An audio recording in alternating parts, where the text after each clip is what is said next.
Hello, welcome back to this reading series. I hope you're doing well. Today I thought since we're in the midst of a pandemic, it might be relevant to talk about racism within the healthcare system in the UK. So I've decided to read from The Heart of Race, Black Women's Lives in Britain by Beverley, Bryan, Stella, Dadzie and Suzanne Scafe.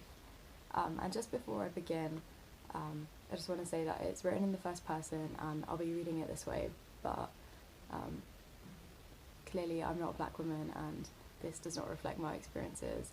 I just wanted to say that because I find it really weird reading in the first person out loud, and I want to make sure that I'm not co-opting any narratives that aren't my own, so yeah, just making that clear.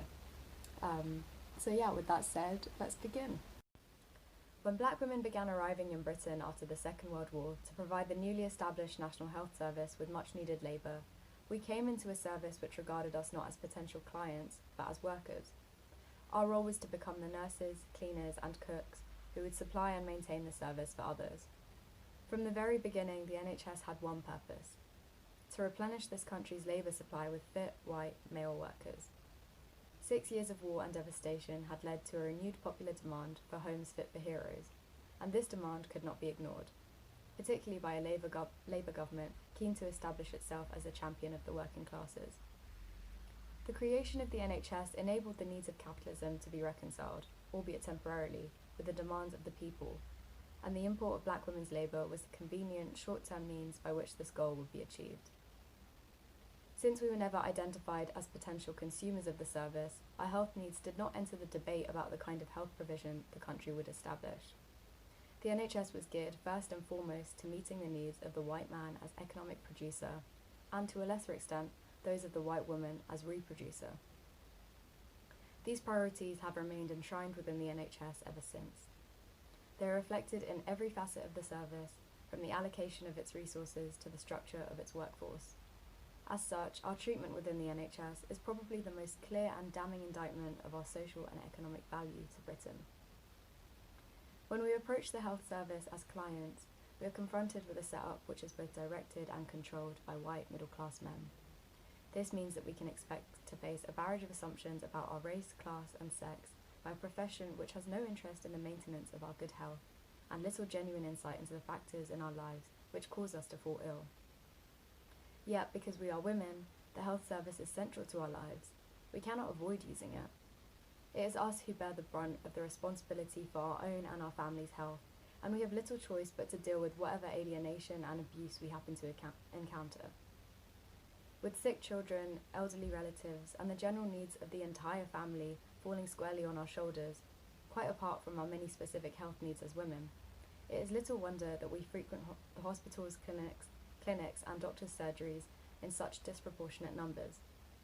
Because we are working class women, we have no access to the growing number of private or natural alternatives, so favoured by those with the financial resources to go elsewhere.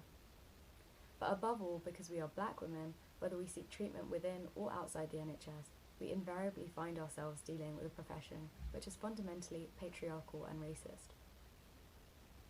It is in this context that any assessment of our health in Britain has to be placed. Race, class and sex have combined to ensure that not only can we expect to fall ill more often, but in our quest for treatment we can expect to suffer physical, cultural and social alienation with nearly every encounter.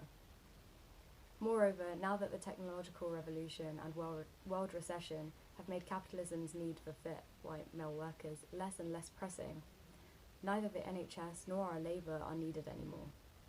Black women's health is therefore at the very bottom of an ever-diminishing list of national health priorities. I've worked nights on the wards for years, and it really does put a strain on you. There's no question about it. You get a lot of nurses and auxiliaries who suffer from the stress-related illnesses, hypertension, heart trouble, kidney problems, high blood pressure, you name it. They all come from those broken sleep patterns from working the night shift. You can't just go home and go to sleep during the day if you've got kids. When you come in from work, you've got to get them ready for school, do the shopping, do the housework, do the washing, and by the time you've finished, it's 3 o'clock and time to collect them from school again. So you just don't get any rest. Sometimes you'll go 7 nights and days with no more than about 5 hours of unbroken sleep. And with me, I live in flats where everyone else is up and about during the day, so most of the time it's too noisy anyway. What happens is you just adjust in time to getting less sleep than everyone else. But over the years, that takes its toll. I used to know one woman who worked 4 nights a week as an agency nurse, and on her nights off, she worked days. I suppose she needed the money, like everyone else, but it really put years on her. Another thing you get among nurses is a lot of back troubles. What happens is you often find that there's only 2 of us on duty for the night, so if a patient has to be moved or lifted, we just have to manage it between us.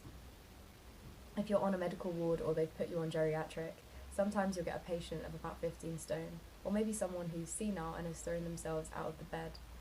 And when one of you has gone on her break and this happens, what do you do in a situation like that? Oh, you can refuse to do it, but it's more than your job is worth. As far as they're concerned, once you're a nurse, you're meant to put the patient first, and if that means damaging yourself in the process, it doesn't matter, you just get on with it. Outside the NHS, the situation is no better. The effects of long hours, shift work, and the frequent need to hold down more than one job in order to support ourselves and our families are made worse by the particular risks associated with the kinds of jobs we do. As home workers, machinists, and workers in garment and light engineering factories, we suffer from impaired eyesight or cataracts as a result of having to perform close eye work for years on end.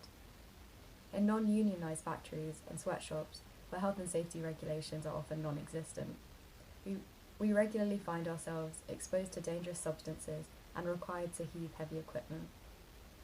Because we have had to accept jobs with poor conditions of service, we often have to work through periods of sickness or pregnancy for fear of finding ourselves jobless. Today, many of the ailments which are increasingly prevalent among older black women, such as strokes, arthritis, and rheumatism, can be traced directly to the stressful, hazardous working conditions we have faced throughout our lives.